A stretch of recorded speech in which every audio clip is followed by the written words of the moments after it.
बैठिए। बहुत शुक्रिया आने का। आपको जहमत इसलिए दी क्योंकि आपसे एक सवाल करना चाहती हूँ और चाहती हूँ कि आप मुझे हाँ या ना में ही जवाब दें। क्या आप अदन से मोहब्बत करते हैं? इस सवाल का क्या फायदा? हाँ या ना में जवाब दीजिए।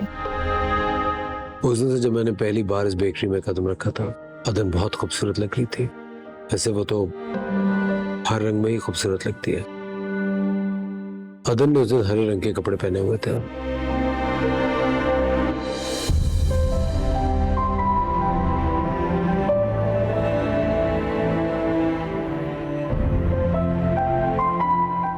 तभी मैंने सोचा था कि मैं उसके लिए ग्रीन कलर का ही लहंगा बनवाऊंगा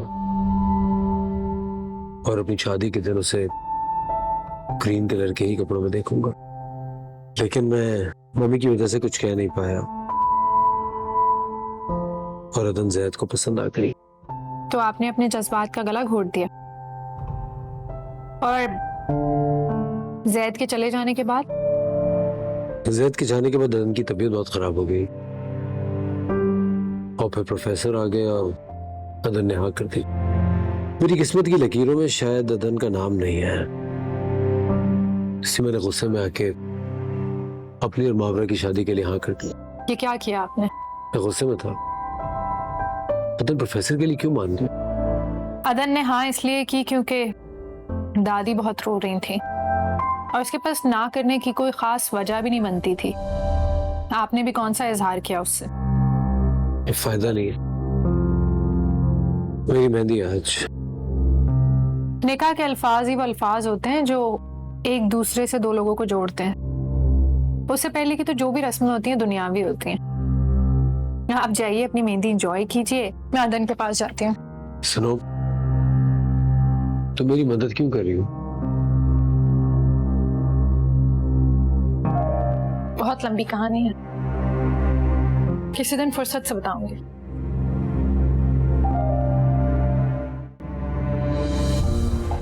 निसार साहब, आपसे एक सवाल पूछूं? अरे जो पूछना चाहे पूछें। अब तो हम बिजनेस पार्टनर हो गए हैं, अब तो आपके साथ पार्टियां होंगी, सेलिब्रेशंस होंगी। बाय द वे, आज शाम को मेरे घर पे मेरे बेटे की मेहंदी है। अगर आपके पास वक्त हो तो मैं चाहूंगा कि आप भी इस तकरीब में शिरकत करें।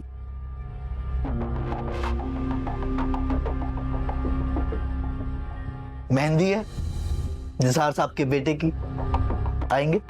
ऑफ कोर्स, बिल्कुल आएंगे। आप कुछ पूछना चाह रहे थे? हाँ निसार साहब, कई बार मैंने आपको अप्रोच किया लेकिन आपने लिफ्ट ही नहीं कराई है? जब्बार साहब, आप भारी आदमी हैं। आपकी दुश्मनी और दोस्ती दोनों से डर लगता है। फिर अब ऐसा क्या हो गया कि आपने डायरेक्ट हाथ ही मिला लिया? देखिए जनाब, लफ्ज बिजनेसमैन में बिजनेस पहले और मैन बाद में आता है। इतनी बड़ी डील जो आपने ऑफर की है, उसमें थोड़ा बहुत रिस्क क्या मायने रखता है? अच्छी बात है, अच्छी बात है एक बार। चले, मुझे इजाजत दें। एक मिनट रुकिएगा, आपसे किसी को मिलवाना है। बैठ जाते। अरे अच्छा हुआ बेटा तुम आ गए। इनसे मिलो, ये है जब्बार मलिक साहब, हमारे नए बिजनेस पार्टनर। अस्सलाम वालेकुम। वालेकुम सलाम। जब्बार साहब, हमारी कंपनी की तरफ से फराज आपके साथ काम करेंगे। हाँ, हाँ, क्यों नहीं, बिल्कुल सही कहा। नई जनरेशन है तो सब यही संभालेगी। It pleasure meeting you mister Faraz. जी सेम है। आप लोगों से इजाजत चाहूंगा। जी जरूर।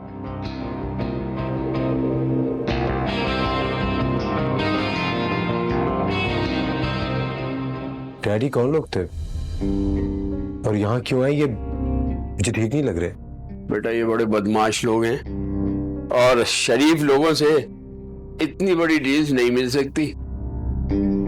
अगर तुम्हारा मूड खराब हो ना तो कॉन्ट्रैक्ट उठा के जीरोस गिन लेना।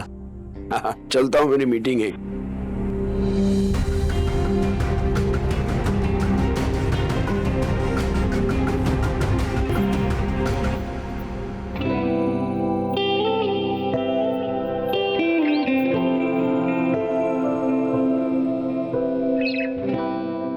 तुमने हाँ कर दी प्रोफेसर से शादी के लिए? वह मेरे पास और कोई ऑप्शन नहीं।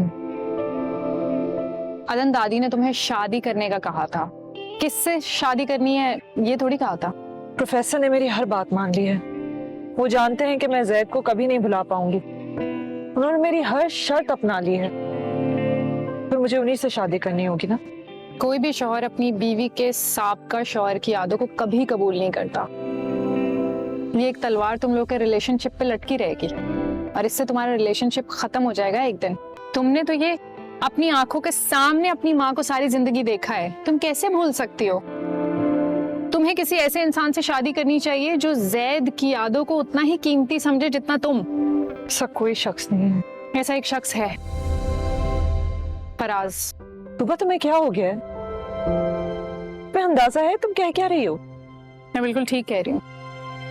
फराज तुमसे जैद भाई से पहले से मोहब्बत करता है, लेकिन उसने कभी कुछ नहीं कहा क्योंकि तुम और जैद भाई मिले, एक दूसरे के साथ इन्वॉल्व हो गए और फराज ने अपनी मोहब्बत को दिल में ही छुपा लिया है। और वो आज भी चुप है, जबकि वो ये देख रहा है कि तुम एक अनजान आदमी से शादी करना चाह रही हो। फराज कभी नहीं बोल सकेंगे। आज उनकी मेहंदी है, कल उनकी शादी है और तुम भी प्रोफेसर से शादी करने लगी हो। लेकिन ये ठीक नहीं है, ये गलत हो रहा है। तुम्हें इसको रोकना होगा। तुम्हें फराज को कबूल करना होगा।